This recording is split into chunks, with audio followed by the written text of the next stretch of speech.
Hi കൂട്ടുകാരെ, പുതിയൊരു വീഡിയോയിലേക്ക് എല്ലാവർക്കും സ്വാഗതം.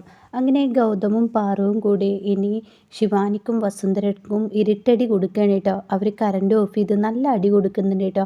അങ്ങനെ ലാസ്റ്റ് അടിയോട് കൂടിയിട്ട് പിന്നെ ഗൗതം കറണ്ട് ഓൺ ചെയ്യാണ്. ഇതേ സമയം ഒന്നും അറിയാത്തതുപോലെ ഇങ്ങനെ അയ്യോ എട്ടത്തി എട്ടത്തി എന്ന് പറഞ്ഞിങ്ങനെ വിളിക്കുന്നുണ്ട് കേട്ടോ.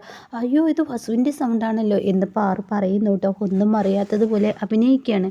അങ്ങനെ പതിയെ വസു എന്ന് പറഞ്ഞിട്ട് ആ ടർക്കി ആ ബെഡ്ഷീറ്റ് വസു തന്നെ മാറ്റുന്നുണ്ട് കേട്ടോ. ഇതേ സമയം ശിവാനി അത് മാറ്റാണ്. അയ്യോ നിങ്ങളായിരുന്നോ, ഞാൻ അറിഞ്ഞില്ല, ഞാൻ കണ്ടില്ല എന്നൊക്കെയുള്ള ആ വാക്ക് പറയുമ്പോൾ ഉടൻ തന്നെ അഭിനയിക്കില്ലേ നിധി, നീ എൻ്റെ സൗണ്ട് കേട്ടിട്ടും നീ എന്നെ വേണം വെച്ച് അടിച്ചതാ.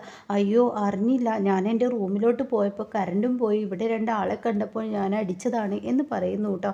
അത് കേൾക്കുന്ന വസുന്ധര അയ്യോ എനിക്ക് വേദനയാവുന്നു, എനിക്ക് സഹിക്കാൻ വയ്യ. അപ്പോഴേക്കും ഗൗതമും അവിടെ എത്തുകയാണ് കേട്ടോ. എന്ത് പറ്റിയെന്ന് ചോദിക്കുമ്പോൾ നമ്മുടെ റൂമിൽ 2 കള്ളന്മാർ കയറിയതാണെന്ന് കരുതി ഞാനും നിധിയും കൂടി അടിച്ചു എന്ന് പാറു പറയണം കേട്ടോ. അങ്ങനെ അവർ കൊച്ചി നടക്കാൻ കഴിയാത്തതുപോലെ അവരങ്ങ് പോവാണ് കേട്ടോ. അത്രയും വേദന സഹിക്കാൻ കഴിയുന്നില്ല. അങ്ങനെ അവർ റൂമിൽ ചെന്നിരിക്കുകയാണ്. എന്നിട്ട് വസുന്ധര പറയണേ എന്തൊരു അടിയാണ് കിട്ടിയത്. ഇരുട്ടടി എന്ന് പറഞ്ഞാലും പോരാ, ഇരുട്ടടി തന്നെ, എന്തൊരു അടിയാണ്, കൈയും കാലൊക്കെ വേദനിക്കുന്നു. അപ്പോൾ ശിവാനിയും പറയുന്നുണ്ട് എനിക്ക് ദേഹം മൊത്തം വേദനിക്കുന്നുണ്ട് എന്ന് പറയണേട്ടാ. എൻ്റെ ആൻറ്റി, സത്യത്തിൽ ആൻറ്റിയുടെ മുഖത്തൊരു കള്ളത്തരമുണ്ട്. ആൻറ്റി അവിടെ മാല തിരയാൻ വന്നതുപോലെയല്ലേ എനിക്ക് തോന്നിയത്, വേറെന്തോ എടുക്കാൻ വന്നതുപോലെ എനിക്ക് തോന്നി. അത് പിന്നെ എന്ന് പറഞ്ഞിട്ട് നീ വെറുതെ ആവശ്യമില്ലാത്തത് ഇങ്ങനെ ചെയ്യാൻ നിൽക്കണ്ട, ഞാൻ എന്തെടുക്കാൻ വന്നതെന്ന് നിന്നോട് പറഞ്ഞു, പിന്നെ നിൻ്റെ ഒരു CID കളി എന്നും പറഞ്ഞിട്ട് ശിവാനിയെ വഴക്ക് പറയാനേട്ടോ. അങ്ങനെ ശിവാനി എനിക്ക് നടക്കാൻ വയ്യ, ഞാൻ റൂമിലോട്ട് പോട്ടെ എന്ന് പറഞ്ഞിട്ട് പതിയെ പോവാൻ ഒരുങ്ങുമ്പോഴാണ് കേട്ടോ താഴെ ഇങ്ങനെ ഗൗതം ഇങ്ങനെ നിധിയുടെ കൈ ഇങ്ങനെ തടവുന്നത് കാണുന്ന കേട്ടോ. അത് കാണുന്ന വസുന്ധരയെ ശിവാനി വിളിക്കുകയാണ്. ആൻറ്റി ഇവിടെ വന്നേ എന്ന് പറഞ്ഞിട്ട് വസുന്ധരയെ ശിവാനി വിളിക്കുന്നു കേട്ടോ. അങ്ങനെ ശിവാനിയുടെ അടുത്തോട്ട് വസുന്ധര വന്നിട്ട് എന്തടി എന്ന് ചോദിക്കുമ്പോൾ അങ്ങോട്ട് നോക്കിയ ആൻറ്റി അങ്ങനെ അത് കാണിച്ചു കൊടുക്കുമ്പോൾ ഇതെന്താ ഇപ്പോൾ കഥ, അടി കിട്ടിയത് നമുക്ക്, എന്നാൽ തടവുന്നത് അവരുടെ കൈക്ക്, എനിക്കറിയില്ല എന്താ സംഭവം എന്ന് എനിക്കറിയില്ല, അവരെന്തായിരിക്കും പറയുന്നുണ്ടാവുക അതും എനിക്കറിയത്തില്ല എന്നിങ്ങനെ പറയുമ്പോഴാണ് അവരുടെ സംസാരം തുടരുന്നത്. അങ്ങനെ പാറു നിധി പറയണേ പാറു ആൻറ്റിയും കൂടി അടിച്ചതല്ലേ, അവരുടെ കൈക്കും വേദന ഉണ്ടാവും, പാറുവിൻ്റെ കൈയും തടവിക്കൊടുക്കുക ഗൗതം. അങ്ങനെ പാറു ഇങ്ങനെ പതിയെ പാറുവിൻ്റെ കൈയും ഗൗതം തടവി കൊടുക്കണം കേട്ടോ. ഇതേ സമയം പാറു പറയണേ എന്തൊരു അടിയാണ് നമ്മൾ അടിച്ചത്, അടിച്ച് നമ്മുടെ കൈക്ക് വേദനയുണ്ടെങ്കിൽ തീർച്ചയായും വസുവിൻ്റെയും ശിവാനിയുടെയും കാര്യം പറയാനില്ല, അവർക്കൊരു ഒന്നൊന്നര വേദന തന്നെ ആയിരിക്കും. അത് കേൾക്കുന്ന വസുന്ധരയും ശിവാനിയും ശരിയാ എന്ന് പറയുന്നുണ്ട് കേട്ടോ. എന്നിട്ട് ഇവിടെ പാറുവിൻ്റെ ആ പൊട്ടത്തരം വീണ്ടും പുറത്തു വരികയാണ്.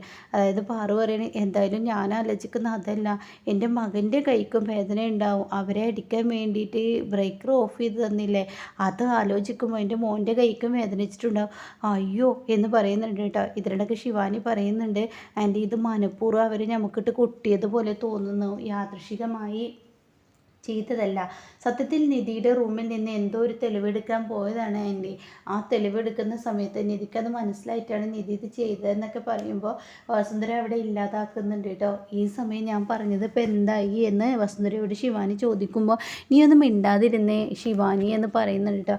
ഞാൻ മിണ്ടാതിരുന്നിട്ട് എന്താ, അവർ നമ്മളെ മനഃപൂർവ്വം അടിച്ചു എന്ന് പറയട്ടെ. ഇതേ സമയം അയ്യോ എനിക്ക് വേദന സഹിക്കുന്നില്ല എന്നും പറയുന്നുണ്ട് കേട്ടോ. അങ്ങനെ പിറ്റേ ദിവസം രാവിലെ ആവുകയാണ്. നിധിയാണെങ്കിലും എന്തൊക്കെയോ ചിന്തിച്ച് കൂട്ടുന്നു. അപ്പോൾ നിധിയുടെ അടുത്തോട്ട് ഗൗതം വരികയാണ്. അപ്പോൾ എന്താ നിധി നീ ആലോചിക്കുന്നത്? ഒന്നുമില്ല, എന്താടോ എന്നോട് പറയടോ. അതെ നമ്മുടെ കമ്പനിയുടെ കാര്യത്തെക്കുറിച്ച് ആലോചിച്ചാൽ അതെന്തത്ര ആലോചിക്കാനുള്ള, അല്ല പ്രണവും പോകുന്നില്ല, ഗൗതവും പോകുന്നില്ല, അച്ഛനാണെങ്കിൽ ഇവിടെ ഇല്ല, അപ്പോൾ ആ കമ്പനി പിന്നെ എന്താവും, അവിടുത്തെ മാനേജർ വന്ന് നമ്മളോട് പറഞ്ഞത് ഓർക്കുന്നോ, സ്വന്തം കമ്പനിയെ വിൽക്കുന്ന പരിപാടിയാണ് വസുന്ധര ആൻറ്റി ചെയ്യുന്നതെന്ന്. അപ്പോൾ പിന്നെ പറയാനില്ല, ശിവാനി പിന്നെ പറയേണ്ടതില്ല, പണം കണ്ട അന്നും ഇന്നും ഇപ്പോഴും ചാടുന്ന ആളാണ് ശിവാനി.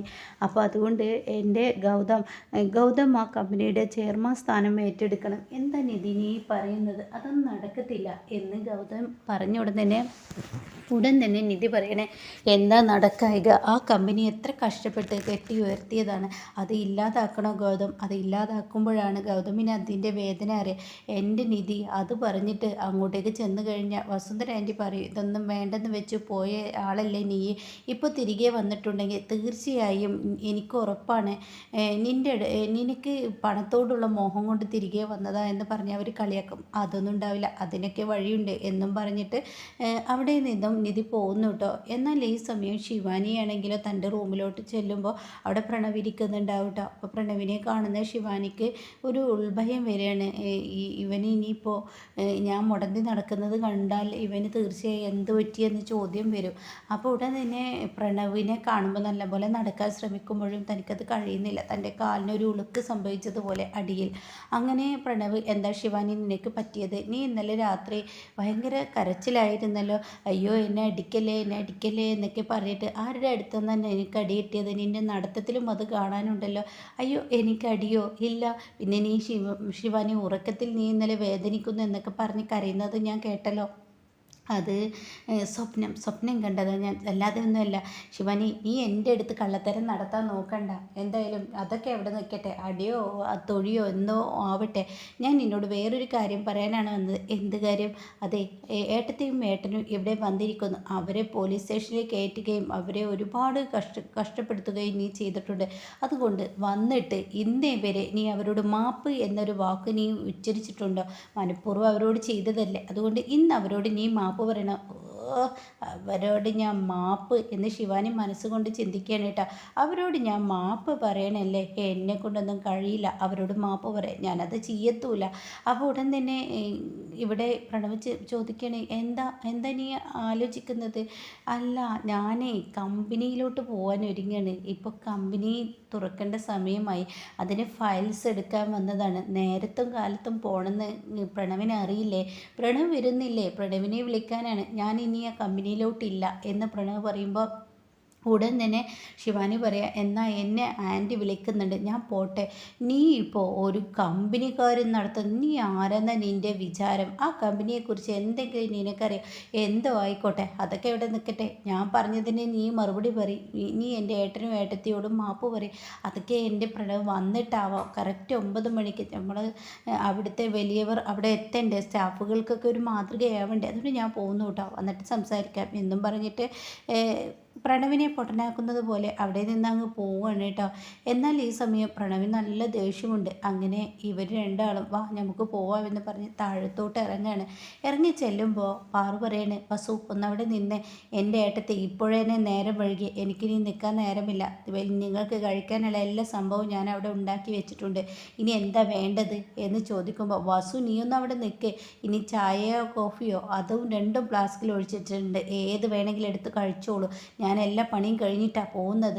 അത് പറഞ്ഞ ഉടൻ തന്നെ, വസു നീയൊന്നും അവിടെ നിൽക്കും, എന്താ നിങ്ങളുടെ ആവശ്യം എന്ന് പറയുമ്പോൾ, അതെ നീ ഇനി കമ്പനിയിലോട്ട് പോണ്ട.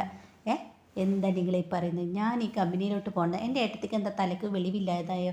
ഞാൻ ആ കമ്പനിയുടെ ചെയർമാനാണ്. ചെയർമാൻ സ്ഥാനത്ത് ഞാൻ നിൽക്കേണ്ടെന്നാണോ നിങ്ങൾ പറയുന്നത്? അതെ, നീ നിൽക്കണ്ട എന്ന് പറയണം കേട്ടോ. അപ്പോൾ ഇനി നല്ല കിടുക്കൻ സീനാണ്. കമ്പനി ഗൗതം ഏറ്റെടുക്കുന്ന ആ ഒരു സീനിലോട്ടാണ് കേട്ടോ. വസുന്ധരയും ശിവാനിയും ഇനി ഒരു അടുക്കളക്കാരിയായി മാറുന്ന ആ സീനിലോട്ടാണ് കേട്ടോ ഇനി കഥ പോകുന്നത്.